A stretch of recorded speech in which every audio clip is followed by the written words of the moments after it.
Recently, I saw a tweet, and it made me want to talk about my opinion and expand on it. Here's the tweet, so you may judge for yourself. Now, I'm not sure how much of these listed video examples they watched, but I was intrigued and checked them all out. Please, I implore you to do the same. These are some genuinely good topics to talk about from smaller content creators. Both Captain Meaty and November Hotel speak informatively, maturely. They aren't like a certain someone screaming their opinion, and are quite concise in their reasonings.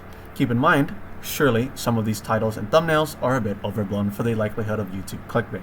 And in all these videos, these are all people who have definitely played other games than just a few titles. Obviously, these are the opinions of how people think gaming is currently. So take their opinions with a grain of salt and be conscious of what they say and what makes sense to you or what doesn't.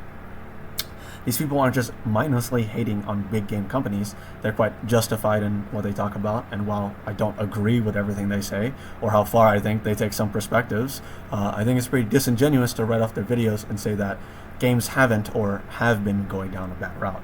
There's an endless supply of video games that come out every year. Naturally, there's always going to be some disasters and some successes. I think we're at the point where gaming is so big that you can spontaneously have the opinion that gaming is suffering or gaming is flourishing. It's all possible simultaneously.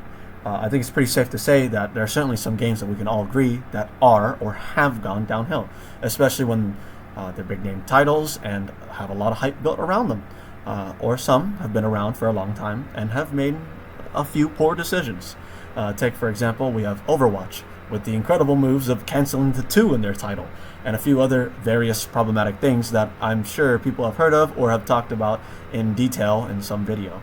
On the other hand, we just got Armored Core 6, which is probably very likely to win the Game of the Year because it's another From Software certified hood classic. Many of the content creators also talked about how a lot of indie games were also doing well, and there are still well-crafted games that they listed, like RE4, Shellshock, Elden Ring, the upcoming Spider-Man, Witcher games, and showed tons of other titles. They're just specifically talking about why big-name companies, who in recent history have been doing incredibly egregious decisions that might lead to huge failures on their games, which I think they're in 100% of the right to do, and they're justified in being upset with those decisions. Plus, it's their videos, they can make whatever they want.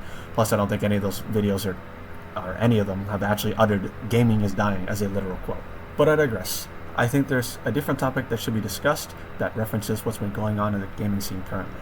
I'm cooking up another video that I think people have not been avidly talking specifically about, and personally, I think it relates similarly a lot to what people are having problematic-wise with a lot of games currently. So please be on the lookout for that. Tell me what you think down below. And one more thing, if you're interested in me blasting hot takes and shooting profanities, I stream every weekday at 11 AM PST right here on YouTube. Come check it out and ask me questions like, what's your opinion on bald people?